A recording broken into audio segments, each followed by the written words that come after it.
Okay, we got a question here from Michael, and Michael's talking about Leadville. Michael says, I'll be attending Leadville Mountain Bike 100 on August 9th. I have a little over a week off of work during July 4th timeframe. Completing a high volume training block at this time, 4 weeks from my main event, is this a good idea, and how would you approach it? 3 days on, a rest day, 3 days on, then into a rest week? Any advice would be great. Thanks. Keep up the great work. Mike.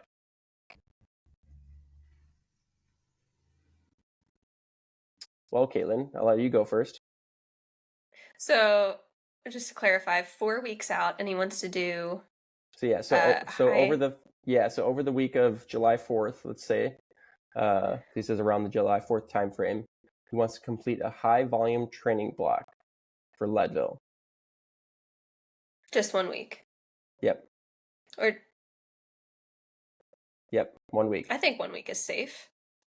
I think that's a great idea. I mean, that's what we're doing, right? Oh yeah. I mean, it's not quite a week, but yeah. It's even hard to say, like, put a cap on your volume, because you're, in my opinion, you're so far out that no matter how deep you go, you should probably still be able to recover. But it's just, I wouldn't say, do so much that you do have to spend the following 3 weeks recovering, because depending on the type of athlete you are, you might want to build. Like, some people do better with more freshness in the legs headed into events. Some people do better with not a bit of fatigue, but building back into the event, if that makes sense. So if you blow yourself up in that week and then have to spend the next 3 weeks just taking it super easy to recover, I wouldn't exactly call that maintenance. So yeah, so Drew, I mean, so you're intimately familiar with block training, high volume block training, right? From your Unbound block, as everyone talks about it. So why don't you share some of your experience with it? Just high volume? Yeah, with specifically training with your prep for Unbound and how you kind of approach it. Well, I did like a normal 3 week block for my Unbound block, but my last week was like, I made a, like, on paper, my last week was quite a bit bigger than the prior 2 weeks. Yeah, I think you got to be careful, because like, I knew that the week after that was recovery week. So I think that's the biggest, thing to think through is, like, if I'm going to do all this extra volume this week, then definitely just consider the next week a recovery week, and don't try to push back to get back to training too quick. We've had this question come up like a few times in the last few weeks, is like the recovery after a race. Well, a race is like a big effort on one day. A volume block is like big efforts for a whole week. So like, recovery for that's almost even more important, Yeah, and then I think I was still maintaining, even with that, was still trying to do 2 intensity sessions, but also I'm like, I guess I'm a more trained athlete, so I wasn't afraid of overtraining by doing the 2 days of intensity. Whereas if big volume blocks are like a new thing for you and you're not used to that, and like just the volume alone is going to raise your TSS so much that alone is going to be a huge training stimulus, then maybe you would consider dropping down to only 1 intensity session, if not 0 intensity sessions. Like, when people come into my training camp in March, I think for the most part, they just ride. Like, the hills and stuff are already hard enough, and the extra volume that they're doing is already hard enough. Like, especially if you're going to a destination and like you're wanting to ride as much as you can there, I would just say, if you're trying to ride as much as you can, then doing some intensity is inevitably going to like decrease the total volume that you probably could ride for that whole week. Like, if you just said, I'm going to go to Tennessee for a week, which is where I go, and ride for a week, then and my goal was to get max amount of volume, then I would just focus on doing long endurance days and not do any intensity. So let's get into a little bit more specifics of like how you would structure it. Like when you're thinking of like a block week, how much are you even considering recovery days, or are you trying to do like straight through 4, 5, 6 days in a row? Depends on how long it is. If it's only 4 days, I would just do the full 4 days and like go through. 5 days, if it's like a 5 full days, then maybe that middle day is a recovery day. But the way my camp is 5 days, but the first and the last day are like half days. So we don't get in as long a rides on those 2 days. So usually it's those 2 days that are shorter. And then the 3 days in the middle are ride as long as we can, which works out pretty well. So yeah, I would say like, I probably wouldn't do more than 4 or 5 days of like max volume. You know, like if your longest ride is going to be like 5 or 6 hours, and you're wanting to do that as many times as possible, I wouldn't do that more than like 4 or 5 days in a row, because then after that point you're probably just gonna you're gonna be what's that phrase, like decreasing gains or whatever? What's that? Diminishing returns. Diminishing returns. Yes, there we go. I'll say even if Michael has decided not to do any intensity sessions, still program the week looking at certain rides as more stress or less stress. And even though you're not going to have the stress of an intensity session, for high volume weeks, I like to still add stress by doing 2 consecutive long rides back to back. And I think that's really good preparation for an event as long as Leadville. So do a shorter, easier ride, and then have 2, maybe 4 or 5 hour rides back to back, and then on 2 separate days. You're not saying a 2 consecutive days. Yeah. No. Okay, just wanted to clarify. Yeah, and then followed by a day off or just a 30-minute spin. If you want to keep the legs moving the entire time, again, that's like personal preference and would be something to consult your coach about if you have one. And if you don't, you should hire one of us. But yeah. I would also go ahead, Drew. Well, I was going to say, I would also think that it depends on how close he is to his A race. He does mention that, doesn't he? Yeah, he's about a month out, 4 weeks. Yeah, in that case, I think I would keep intensity in there, at least one day of some kind of, well, what kind of, is he doing Leadville? Yeah, so he's doing Leadville. Yep. Keep up, Drew. I know. I think my audio was messed up. I could barely hear Adam when he was reading it. I was trying to like turn the volume up. Yeah, I think I would do at least one intensity session just to maintain some of that. And I would imagine it'd be some kind of high intensity workout. Like, and I would probably have him do like maybe do like a durability type workout where he does a little bit of high intensity rides and then does some high intensity, but only do one of those throughout the week just to maintain some intensity when you're that close to an A race. If it was like way early in the season, then I'd say don't do any intensity, but I think the intensity a month out from your A race is probably worth keeping in. This is where knowing more about the athlete definitely helps, because if this is his first time doing a volume block and he's trying something new, I would say don't do any intensity, and just to eliminate other variables. That way, when you look back on this, if it was too much, you'll know, well, the only thing I changed was purely the volume. But if you throw intensity in there and you're like, it was too much, you don't really know if it was what it would have been like if you eliminated that intensity, if you still would have not recovered as well from the volume alone. So I think if it's new, just implement one variable at a time. Yeah, and we've talked about this. I was just going to say, going back to what I previously said, then after, you can kind of resume the intensity and build back in to your event. Right. Yeah, that's exactly what I was going to say. Is we've talked about this before, where block training can be highly beneficial, but if it ends up pushing you over the edge and you lose 2 weeks of training on the backside because you're just totally smoked from this huge volume week, then it's counterproductive. So, like you're talking about there is without, maybe don't throw everything at this week, and look at it more from, just trying to get the most out of yourself from one aspect or the other. I mean, you could also do an intensity block here too, if that was something that was of interest. But usually I reserve like intensity blocks for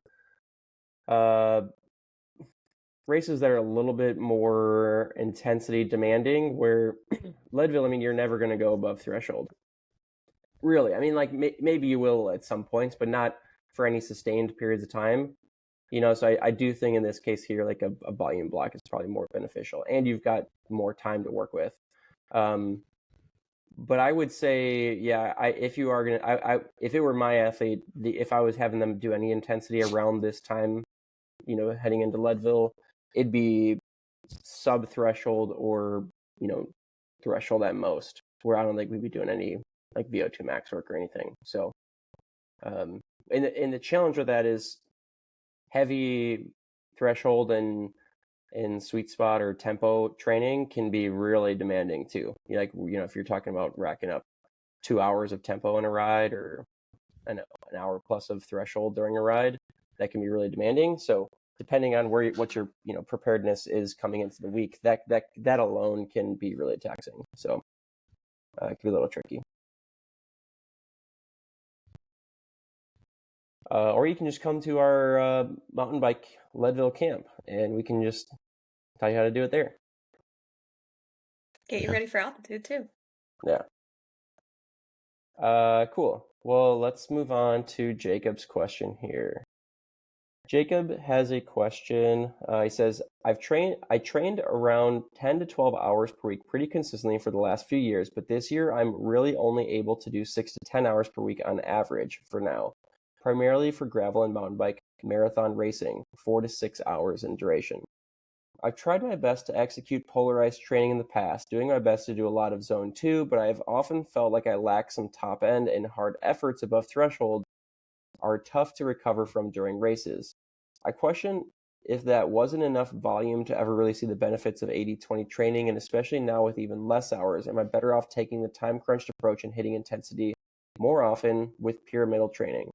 Is there a good rule of thumb for a minimum volume for polarized training, or does it vary widely based on the individual? Thanks, love the podcast, Jacob. Wow, I wish Dylan was on.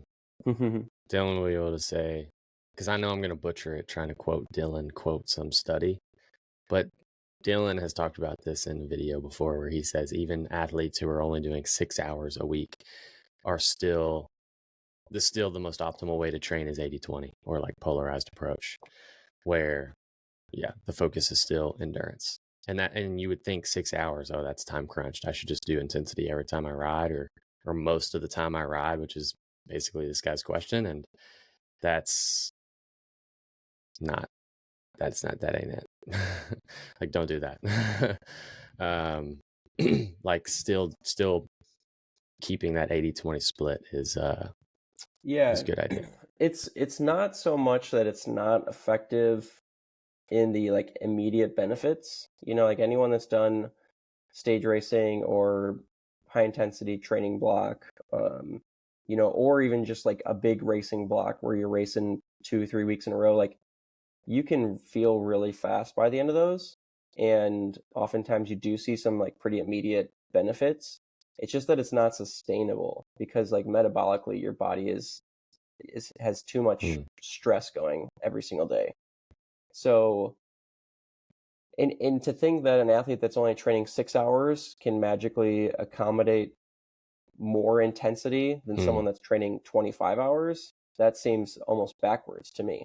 Yeah, I get it that you're not putting as much training stress on your body, but you're also not trained to take on more stress. So it's like going to the gym and being like, I can only do 2 reps, so I'm just going to squat 600 pounds. It's like, right. Bro, you can't squat 600 pounds, dude. And do that every day. You can't day, do that. Right? Like, and that's not gonna be the same as going in and lifting less. Yeah.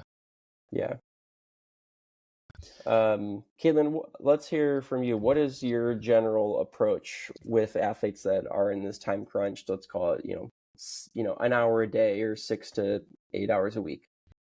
And people are going to get tired of hearing about it, but cross training, I think, is Mm. so valuable. Especially if you've been doing this for years, if you've been a cyclist for years, and now you're in a position where you only have 6 hours to train.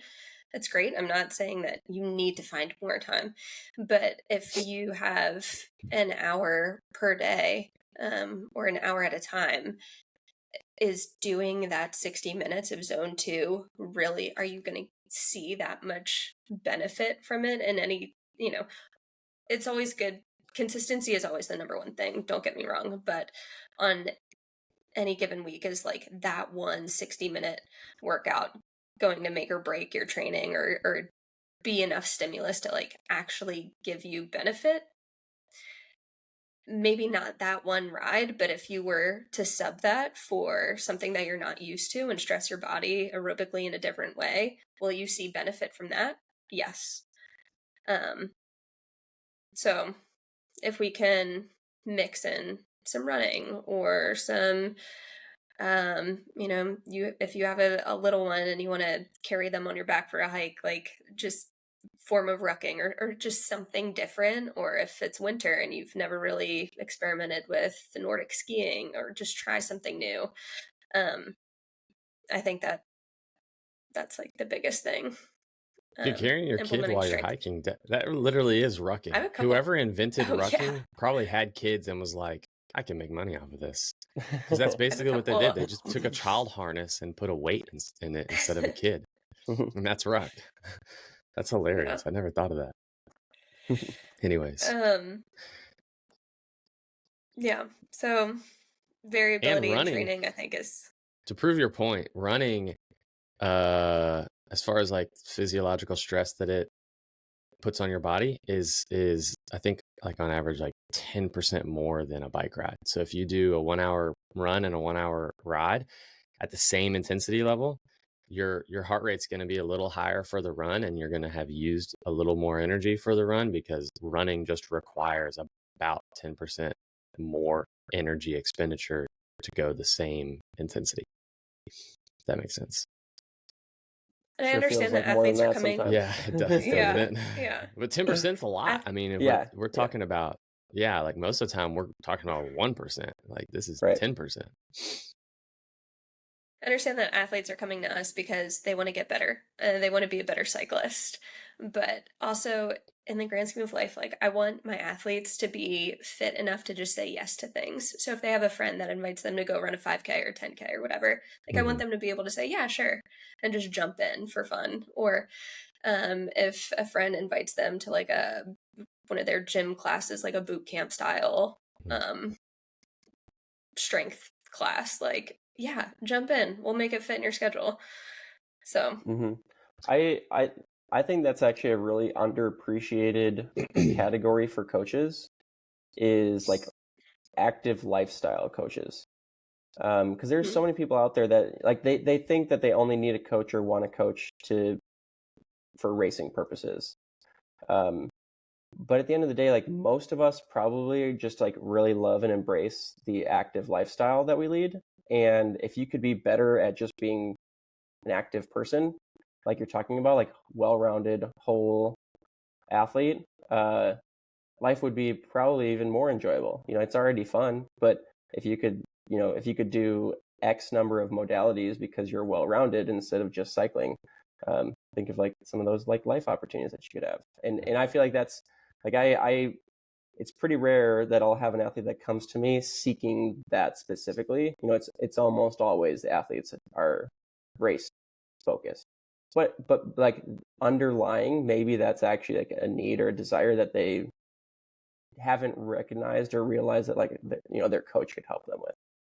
Dude, Adam embodies this. This guy ran Adam ran a ultra hill marathon thing like a month or two ago. Last summer he sent in us videos of him like wakeboarding. He golfs every week. He rides his bike. He probably rucks with his kids. Like, yeah, you're that guy, the lifestyle guy. Yeah, for All sure. we do is like, all me and Dylan do is like ride. Like we don't, that's just all we do. And so when you sent that, I just remember you sending that video of you wakeboarding last summer. I was like, dude, Adam's having way more fun than we are. Like he's probably just as healthy as we Yeah. are and everything. His level of fun is up there. It Yeah, was I mean, cool. it can play against me at times too, because I'm the kind of person that also will do 10,000 things at one time, and Mm, before I know it, I'm like totally smoked and not getting better at anything. yeah. Or like when I'm injured, I am the worst patient through Mm, injuries, because like my PT or doctor will be like, yeah, why don't you take it easy for a little bit? And my taking it easy is like, just stop doing the thing that hurts and do something else, and then I'm probably just gonna get injured doing that. yeah.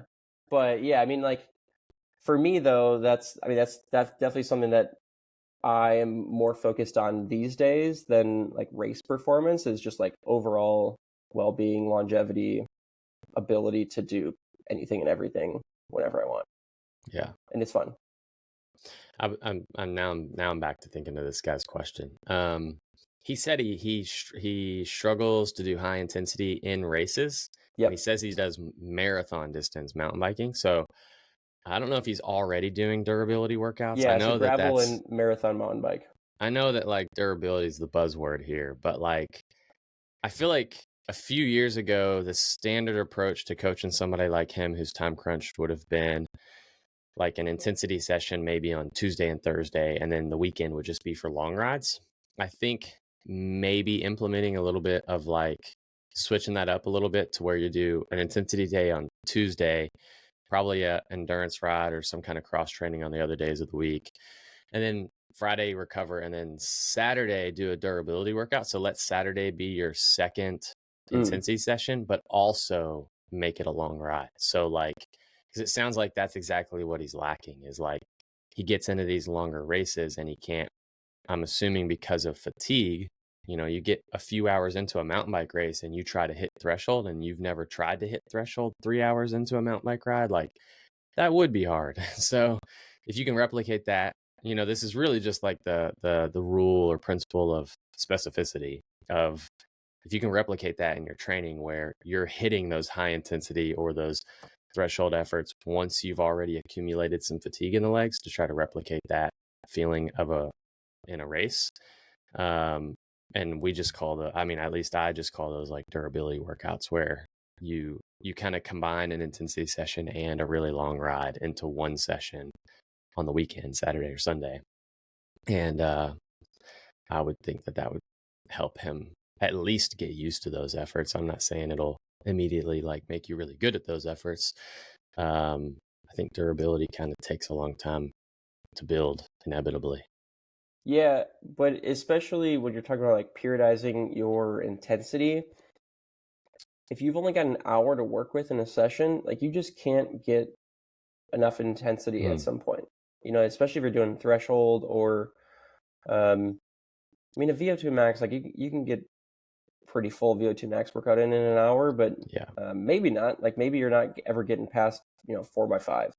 And if you're not recovering enough between those intervals, Right, like if it you're might trying not to be as cram them effective. in, then you're not hitting good enough power. Yeah. Yep.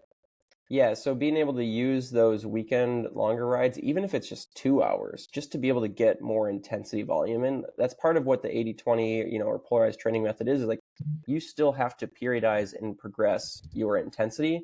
You can't just do like the same 4x8 threshold for your intensity session. Like that doesn't cut it. Like you still have to switch up the stimulus and progress the stimulus.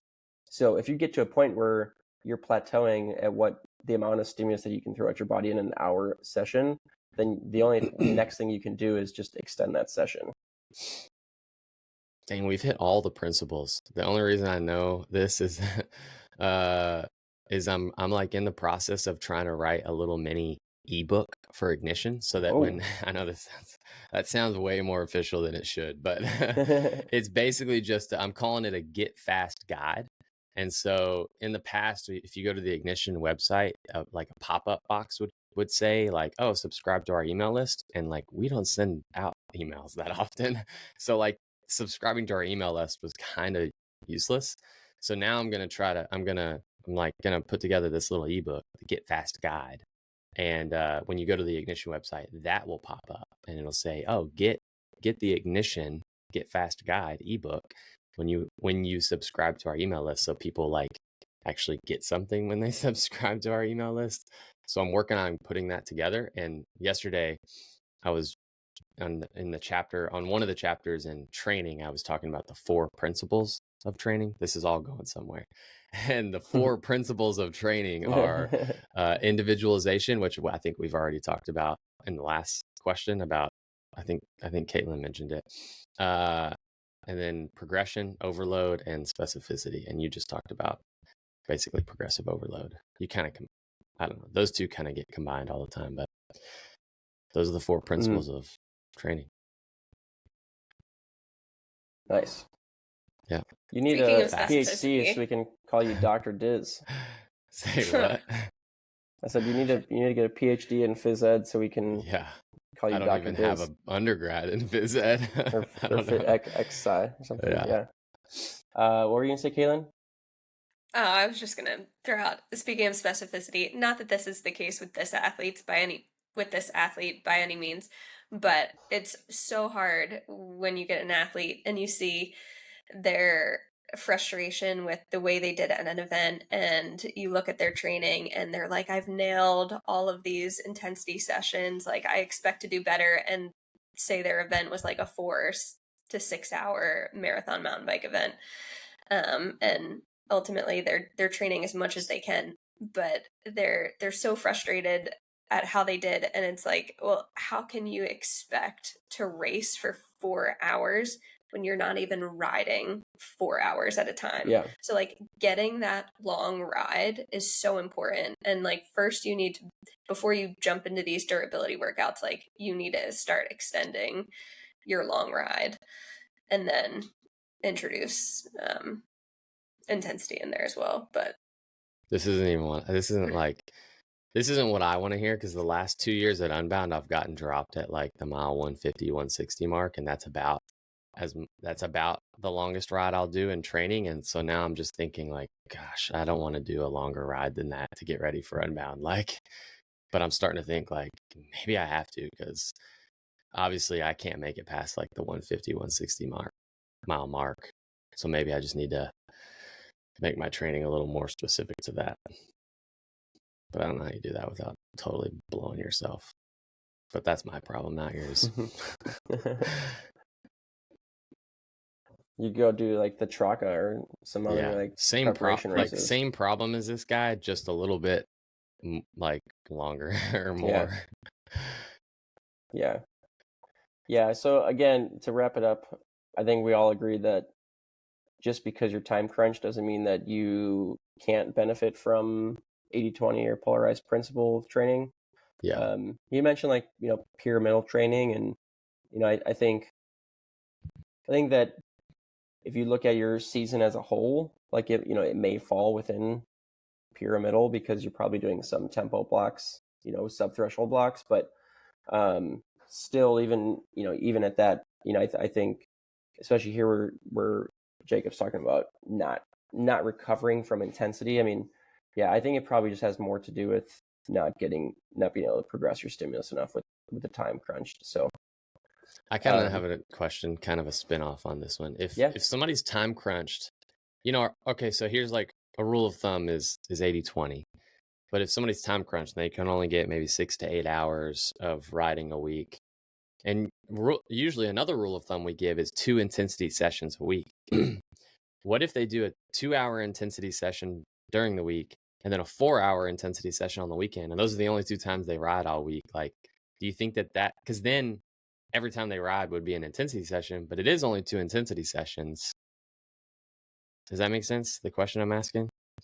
Yeah. I mean, and that's probably not as uncommon as you may think. Where, like the number of athletes that actually only ride their bike 2 or 3 times a week is like pretty common. Yeah. And or you could even say like maybe they ride 2 hour-and-a-half sessions. One of those on Tuesdays at an intensity, and then maybe Thursday is endurance, and then Saturday is a big 4-hour ride. That's 3 days a week, 7 hours of training. But 2 of those sessions, which is way more than 20%, would be intensity. So like, how do you justify that? Or do you? I mean, I don't think you justify it. Yeah. I think an athlete in that situation is probably going to hit plateau pretty quick. Okay. Maybe not burnout. I mean, like maybe they can get by, but they're just probably not going to get better. Yeah. And unfortunately, I mean, it's like it'd be hard to say whether that an athlete in that situation should swap one of those days for just a true endurance day. Yeah. If it was, I'd probably say like the 4-hour day. Right. Get the most out of that day. But yeah, man, that's a tricky one. That's just where you start to question, like, is how much can you actually expect to improve versus maintain versus, maybe there's other ways you need to try and get fast. Yeah.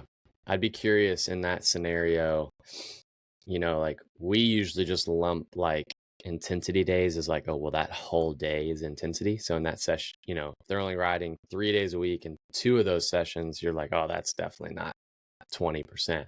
But I would be curious when you looked at the actual like minutes spent in intensity, what that would look like at the end of the week for somebody. Yeah, so I mean, that's where maybe that would be closer. You hear 80-20 training, and then you also hear like, you should spend 90% of your time training zone 2 or whatever, or zone 1 on the polarized zones.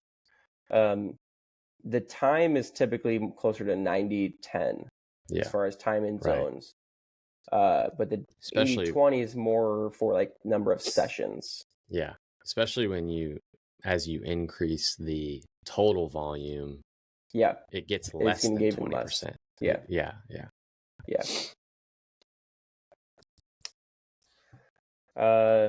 Okay, well, let's you guys want to do one more, or you want to wrap it there? Let's wrap it there. We'll save this one for next week. Sounds good. Actually, no, let's do it real quick, because no, let's save it. Sorry, we'll save it. It'll be a good one for next week. Yeah. Hey, I was curious. Didn't I miss that week that the kid with the really high VO2?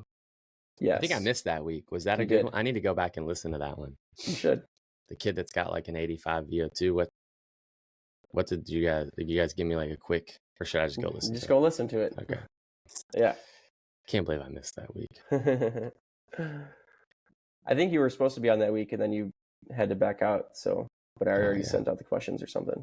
Yeah. Okay. All right, cool. Well, Caitlin, thanks for tuning in from your island life over there. Tenerife. Yep. España. Yeah. You're in Spain. I'll be home next week. Okay. Kinda. Off the coast of Morocco. It's a Spanish island, but... Oh, Morocco. I got some friends that are about to move to Morocco. I don't know. So we probably almost shouldn't have said there. that on the podcast, but oh well. I didn't say their names. It's fine. Yeah. Could be anyone. Cool. Cool. All right. Thanks, guys. Catch you next week. All right. See ya. Yeah.